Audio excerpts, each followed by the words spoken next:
ओडिशार प्राण लोककला आलोचना चक्र अनुष्ठित ओडिया पक्ष अवसर राउरकेला महाविद्यालय राउरकेला आनुकूल्य अखिल भारतीय साहित्य परिषद राउरकेला शाखा तरफ मासिक सारस्वत समावेश ओडिशार प्राण लोककला शीर्षक आलोचना चक्र अनुष्ठित हो राउरकेला कॉलेज अध्यक्ष डॉक्टर रवींद्र कुमार जेना सभापतित्व परिषद साधारण संपादक डॉक्टर सुषमा मोदी आवाहकत्व तथा निरुपमा पति संयोजन आयोजित यह आलोचना चक्र विषय विशेषज्ञ भाव विशिष्ट कवि राजीव पाणी एवं भद्रक आगरपड़ा कॉलेज प्राक्तन अध्यक्ष तथा ओडिया प्राध्यापक डॉक्टर नारायण सेनापति जोगदे आलोच्य प्रसंग में मत रखिथिले। अतिथि माने सेमानक वक्तव्य कहले जे लोककला प्रकृतिर प्रतिबिंब, लोककला लोक जीवन छवि, यह व्यक्ति और व्यष्टि मध्य संपर्कर सेतु, जातिर परिचय, जातीय अभिमान। लोककला जीवार कला शिखाई, जीविकार उत्स पलटि। लोककलार संरक्षण और संवर्धन ओडिशा को गति देव, मुक्ति देव, साथी देव, स्वप्न देव। प्रारंभ में सभापति डॉक्टर जेना कार्यक्रम आभिमुख्य और स्वागत भाषण सह अनुष्ठान लक्ष्य और विभिन्न कार्यक्रम संपर्क में सूचना प्रदान करथिले। एही अवसर में गाल्पिक अजय कुमार महांती पारा शीर्षक गल्प पाठ करथिले। द्वितीय पर्याय डॉक्टर सुषमा मोदी सभापतित्व और कवि गीताराणी बेहेरा और ललिता बेहेरा संयोजन आयोजित कविता पाठोत्सव कार्यक्रम में सर्वश्री ब्रजेन्द्र दास, कुंज बिहारी राउत, धरित्री पाइकराव, संजीव भोई, त्रिलोचन स्वाई, करुणाकर पाटसाणी, निरुपमा पति, ललिता बेहेरा, रमाकांत सामल और गीताराणी बेहेरा स्वरचित कविता पाठ करथिले। एही अवसर में अखिल भारतीय साहित्य परिषद राउरकेला शाखार आजीवन सदस्य भावे त्रिलोचन स्वाई, नूतन सदस्य भावे प्राध्यापक आभास कुमार होता, अजय कुमार बेहेरा, गीताराणी बेहेरा, डॉक्टर सुशांत कुमार किसान को उपढौकन और श्रीफल दे स्वागत कराଯାଇଥିଲା। संयोजक करुणाकर पाठशाणी प्रत्यक्ष तत्वावधान आयोजित एक कार्यक्रम में अन्य मध्य सर्वश्री संजीव कुमार भोई, मनोज कुमार चौधरी, काशीनाथ नंदी प्रमुख उपस्थित थिले। शेषर अध्यापक ज्ञानरंजन त्रिपाठी धन्यवाद अर्पण करथिले। राउरकेला कुंज बिहारी राउतଙ୍କ रिपोर्ट मसीहा न्यूज। आपण मसीहा न्यूज यूट्यूब चैनल को सब्सक्राइब कलेनी कि जदि करिनाहंती एबे करिनियंतु। एहा सह मसीहा न्यूज रो फेसबुक पेज को और ट्विटर को फॉलो करंतु। ता सह मसीहा न्यूज रो ऐप आसीगलानी, निज मोबाइल रो प्ले स्टोर रो डाउनलोड करनियंतु। जय जगन्नाथ। सर परिचय सह कार्यक्रम संपर्क करे मु डॉक्टर रवींद्र कुमार जेना अध्यक्ष राउरकेला कॉलेज राउरकेला एवं अखिल भारतीय साहित्य परिषद सभापति अच्छी। आज आमर जो ओडिया पक्ष चली आम गोटे आयोजन करूँ। जो आयोजन रे आमर विषय वस्तु थिला ओडिशार प्राण लोककला।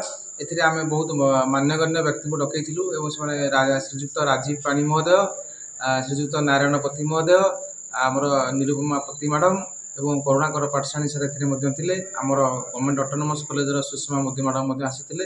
ये जो सारस्वत आमर सम्मिलनीटी होता ए सब आम विभिन्न दिग उपर आलोचना करूँ एवं किपरि लोककला को आम बंचाई रखा से आम व्यक्तिगत स्तर में प्रतिज्ञाबद्ध हवा एवं आम सामूहिक भाव में किपरि ये काम करी यार वृद्धि घटाई केमिति आम ओडिशा एवं भारत एवं पृथ्वी स्तर में आम या आगे नवा आम विकास करवा एवं आमर जो अच्छी विकसित ओडिशा विकसित भारत से स्वप्न को आम साकार करवा। एथि आम युवपीढ़ी मान मन में या बंचाई रखा। यह हूँ आमर गोटे एडवांटेज, या आम डिसएडवांटेज करवा ना। आम आगू जावा एवं शेष में आम देश एवं जातिर मान रखा या आम विशेष भाव में आलोचना करूँ एवं यह सफल भाव में आलोचना हुई। धन्यवाद। धन्यवाद सर। सर आपण परिचय सह आज जो कार्यक्रम जोग देते से संपर्क में पदे।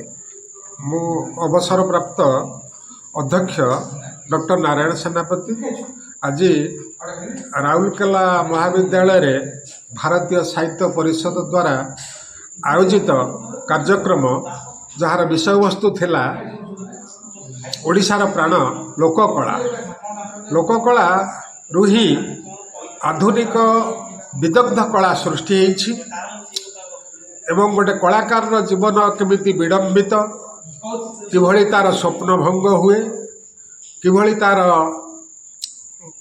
जो जीवन अधा बाटर अटकी जाए ଏସବୁ ଆଜି ଆଲୋଚିତ ହେଲା ଏବଂ ଭାରତୀୟ ଭାଷା ସାହିତ୍ୟ ପରିଷଦ ଯେଉଁ କାର୍ଯ୍ୟକ୍ରମର ଆୟୋଜନ କରିଛି ସେଥିପାଇଁ ଧନ୍ୟବାଦ ଦେବା ସହିତ ମୋର କୃତଜ୍ଞତା ଜ୍ଞାପନ କରୁଛି। ଧନ୍ୟବାଦ ଧନ୍ୟବାଦ ଧନ୍ୟବାଦ ସାର୍।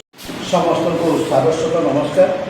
କବିତାଟି এই অল্প দিন তଳେ ପ୍ରକାଶିତ ହୋଇଛି ଦିଲ୍ଲୀର ଉତ୍କଳ ଗୌରବ ପତ୍ରିକାରେ। ତା ପୂର୍ବରୁ ପ୍ରକାଶିତ ହୋଇଥିଲା ଆମେରିକାର ବେଦାନ୍ତି। ତେବେ ଯାହା ବି ହେଉ ଏ କବିତାର ଶୀର୍ଷକ ବଞ୍ଚିବାର ବ୍ୟାକରଣ କାଶୀନାଥ ନନ୍ଦୀଙ୍କୁ ସମର୍ପିତ। ଜୀବନ କେବେ ବି ସମତଳ ରାସ୍ତା ନୁହେଁ, ଜୀବନ କେବେ ବି ସମତଳ ରାସ୍ତା ନୁହେଁ କି ଗୋଲାପର ଶଯ୍ୟା। ଜୀବନକୁ ଜିଇବାକୁ ହେଲେ ଓଗାଳିବ ବାଘ ବିଘ୍ନର ବାଘ।